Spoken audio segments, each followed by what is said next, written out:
How are you growing and developing? Because there was a survey that said that 91% of employees say it's important for managers to inspire learning and experimentation.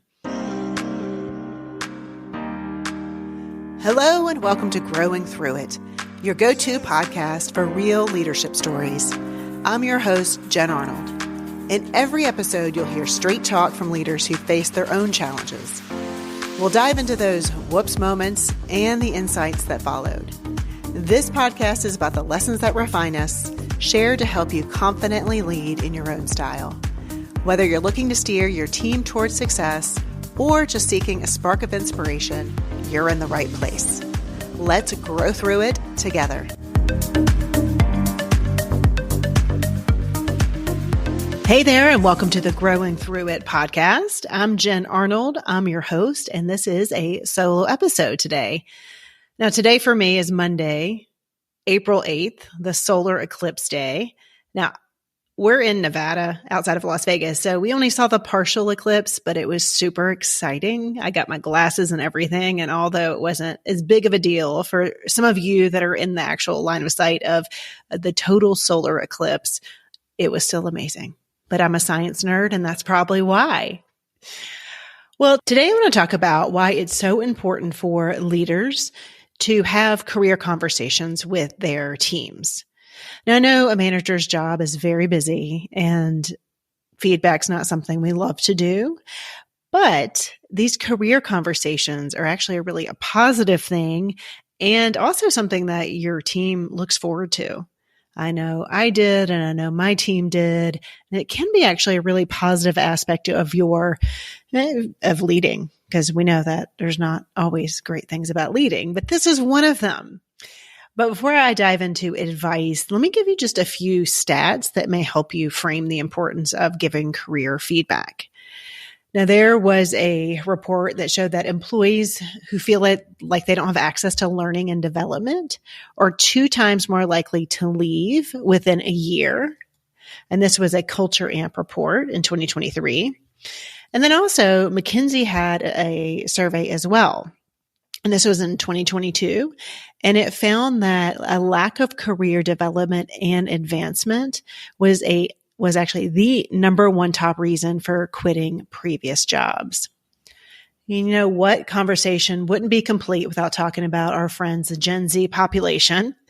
That Gen Z respondents to a LinkedIn Skills Advantage report said that they really do want to move up or increase their responsibilities, and they want more opportunities to learn or practice new skills. And that was 76%.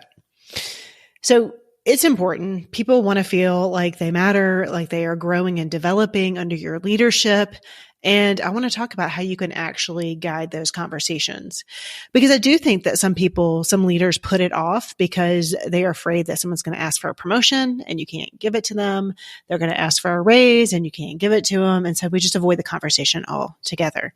But please don't do that. Let's have the conversations. All right. So before I get into some questions you can ask, I want to talk about just some guiding principles. As a leader, what is your role in these career development conversations? I think first and foremost that leaders are responsible for initiating it and supporting it. You're not supposed to drive it. So I don't expect you, leader, to say, hey, what do you want to do? And your employee doesn't want to do anything, or they're not following through on what they committed to, and they're going to keep bugging them. No, you support them, you initiate it, you start the conversation, but it's really their job to drive it. So you can start it, you can support it. It's their job to drive it. Now, secondly, trust is at the foundation. If your people don't trust you, they're not going to tell you anything. So if they're planning to leave, or if they're feeling a little bored or stagnant, then they won't tell you if they don't trust you, right? I remember having a really great employee, and luckily we had that type of relationship where she said, hey, I need to make more money. It was a conversation we had on a regular basis, but she was pulled because she really loved her job, but she knew she could go to a different role and make more money. So that was an open conversation that we had on a regular basis. Luckily, she stayed with me and was there when I left, and she's still there in some capacity, not on the same team, but she's still there. But that conversation and that trust really go hand in hand. Third is clear is kind. And this comes from Brene Brown. Now, you may have people on your team who think they are better than they are, right? So they come in, they do their job, so nothing above and beyond, and then they want a promotion. That is a conversation you need to have with them. Hey, I hear that you want X, but what do you think it takes to get there? Do you feel like you're doing what it takes to get there? And sometimes you need to say, well, to advance, here are some steps I would recommend you taking. But being clear about it, don't BS anyone. Just tell them how it is. Again, I remember going, I'm trying to think what job it was. It was my second job at a graduate school. And I was a dietitian at the time. And I remember my boss, because I was one of those annoying people, I would always come and say, hey, like I was an overeager person. And she finally sat me down. She said, hey, Jen, here's what the band looks like. Here's where you are now. Here's the top of your pay band. So if you stay here for 20 years, this is what you're going to make. That was super helpful because it made me realize I don't want to stay there because if that is my limit, that's kind of depressing. But it was clear, like it was very clear and it was very kind to me so I could move on and do my thing when I was ready. So clear is kind. Make sure you're having the conversations with them if they are not adding up to what they think maybe that they're doing. All right. Number 4, don't forget the quiet ones. I made this mistake and it's terrible. I had a large group. I had a large team. There's 15 people and I had some wonderful, wonderful employees. And what happens sometimes when you're a leader is you focus on the really loud ones, the ones that are sitting at your cube. So I've made this mistake. And unfortunately, it did cost me. I lost the person to another team. But I had someone who was very vocal about their career. They were constantly at my cube because I used to work in a cube. It was a manager's cube, but it was a cube. And just used to kind of say, promote herself, really say what she's going for, kind of in my face. And meanwhile, I had a really stellar employee who was just solid worker, hard worker, did a great job, went above and beyond, never bragged about herself. Never said, hey, Jen, I really want to do this with my career. And what do you think? And I ended up losing her because she, again, could get paid higher somewhere else. And she had leveled out of the team. She needed to go. So it was a good thing for her. I just hated that I couldn't give her the attention that she really needed to develop her career. I lost sight. I mean, hell, I was managing 15 people. So there you go. But I forgot the quiet ones, the hardworking people who also need those career development conversations that aren't in your face. All right. The last thing, what is this? Number 5? The 5th guideline, role model as a leader. How are you growing and developing? Because there was a survey that said that 91% of employees say it's important for managers to inspire learning and experimentation. So if you're not growing and developing, if you're not talking about the skills that you're working on or, your aspirations, maybe where you want to go in the company or beyond the company, then they're going to be less inclined, right? They're like, my leader's really not that into growing themselves. So why would they be growing me? So role model, if you are taking a training, if you're going to conferences, if you are really trying to, like I said, go somewhere else in the organization, like that's important for you to eventually get to, you may want to share it. Now, I know that comes with also a dark side potentially that you don't want your people thinking you're leaving. So really just showing your team that you're learning, you're developing, you're growing, you're not staying stagnant. So those are the 5 guidelines I think leaders should consider. So let me summarize these one more time before I move on. 1, leaders initiate and support the conversation. They don't have to drive it. 2, trust is at the foundation. If your people don't trust you, they will not tell you a thing. 3rd, clear is kind. Make sure you were transparent with the career path, the growth, and their performance. 4, don't forget the quiet ones. Make sure you're having these conversations with everybody on your team. And then 5, role model your growth and development for your team. So that's where I suggest you start. And those are the principles I suggest you use for any kind of career conversation. Now, I want to also just give you this framework in a guide. So everything that I'm talking about today, you can download. I'll put it in the show notes. So I have those 5 principles. And then I also have what I'm about to go through, which is it's 5 steps. I want you to think about 5 steps to a good career conversation with your people. All right, let's start with 1. This is really basic, but we miss this all the time as a leader. If you're going to put an appointment on your team's calendar to have a career conversation, please email them and tell them why you're putting a calendar invite that may have something about career in it. I also have a sample email in this guide if you want to use it, but just don't scare people. We're in the time of layoffs. And if I saw a meeting invite from my boss that said career conversation, I would be like, oh crap, am I getting laid off? So please, number 1, tell them why with an email ahead of time. Hey, look out for this calendar invite. Here's what it's about. Just want to talk to you about your career. That's it. So don't surprise them. Step 2 is actually prepare for the meeting. And I know this sounds really silly, but you just have to get in the right headspace.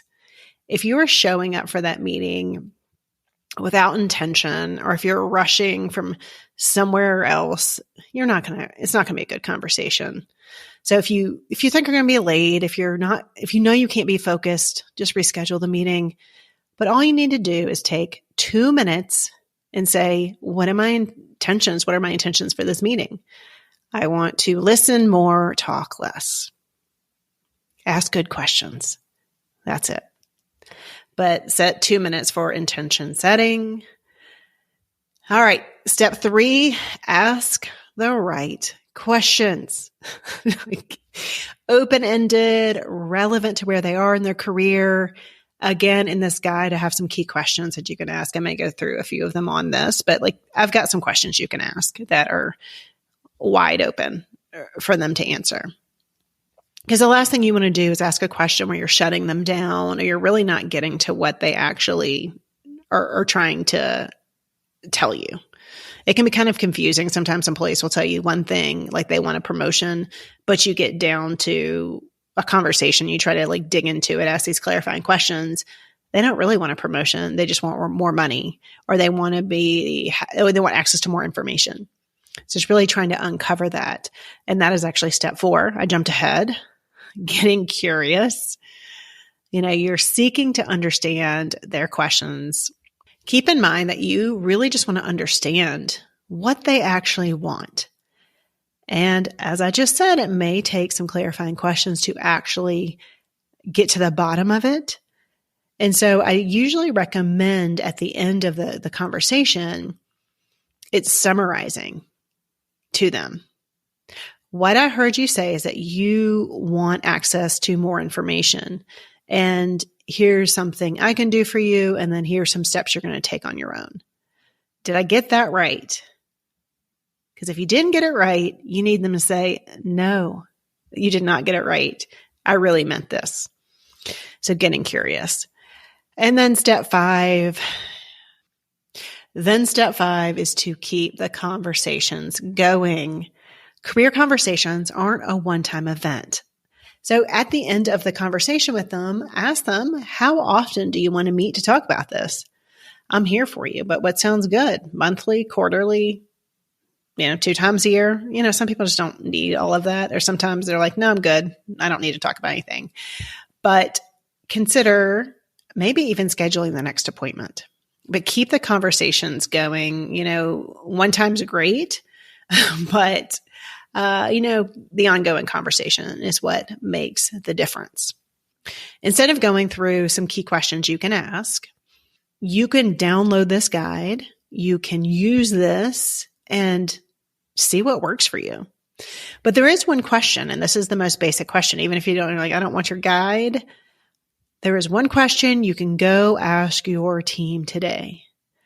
And it is, what does career development look like for you at this company? You can say, what does career development feel like for you here? It's as easy as that. Just getting a sense of where they are in their career, where they want to improve, where they're already good, right? So putting them in their strengths, but then also where do they actually want to learn and grow? I promise you, if you have these conversations with your people, they are going to be so grateful.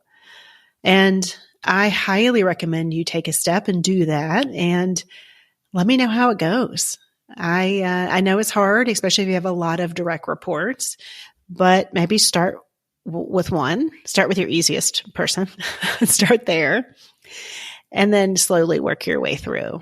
But I hope this was helpful.